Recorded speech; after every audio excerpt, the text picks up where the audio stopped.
Given the months-long stream of allegations of sexual harassment by powerful people, the big political news in Kansas on Friday sounded numbingly familiar. A prominent Democratic congressional candidate quit the 2018 race after journalists unearthed a former subordinate's claim of sexual harassment.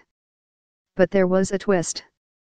The candidate is a woman, Andrea Ramsey, and the alleged victim is a man who said she fired him for refusing her sexual advances more than a decade ago. Ramsey appears to be the first prominent woman accused of wrongdoing in the Me Too era, which ignited after prominent Hollywood actresses accused movie mogul Harvey Weinstein of sexual assault and abuse. In a Facebook post on Friday, Ramsey said the accusation against her was a lie by a disgruntled former employee. "Let me be clear, I never engaged in any of the alleged behavior," she wrote. "These false allegations are disgraceful and demean the moment this country is in. For far too long, complaints of sexual harassment have been completely ignored. Sexual harassment against men in the workplace is not unheard of."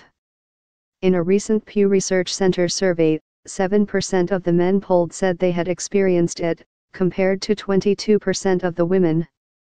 But the reversal of gender roles has given Ramsey's case an unusual political cast.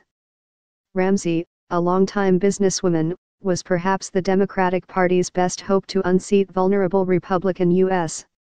Rep. Kevin Yoder in Kansas' 3rd Congressional District, partially due to an endorsement by Emily's List, an influential Democratic organization that promotes women running for office.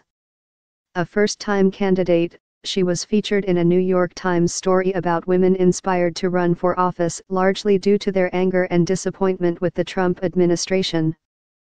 But Ramsey dropped out this week after reporters questioned her about an employee's 2005 lawsuit against Lab One, a company where she was vice president of human resources at the time. The Kansas City Star reported that the employee, Gary Funkhauser, alleged Ramsey had made unwelcome and inappropriate sexual comments and innuendos toward him. In a complaint to the Federal Equal Employment Opportunity Commission, he said, "After I told her I was not interested in having a sexual relationship with her, she stopped talking to me, and later fired him." The commission did not substantiate Funkhauser's complaint. He filed a lawsuit against the company, which denied the allegations but settled the lawsuit.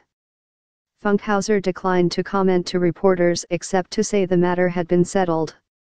"He has no comment," an unidentified woman responded Friday when the Los Angeles Times called a number listed under Funkhauser's name. "Thanks so much for calling." In her statement, Ramsey said she didn't have the opportunity to defend herself in Funkhauser's lawsuit because she wasn't named as the defendant, or else I would have fought to exonerate my name and my reputation, and she would have sued the disgruntled, vindictive employee for defamation. But the Democratic Party withdrew its support for her.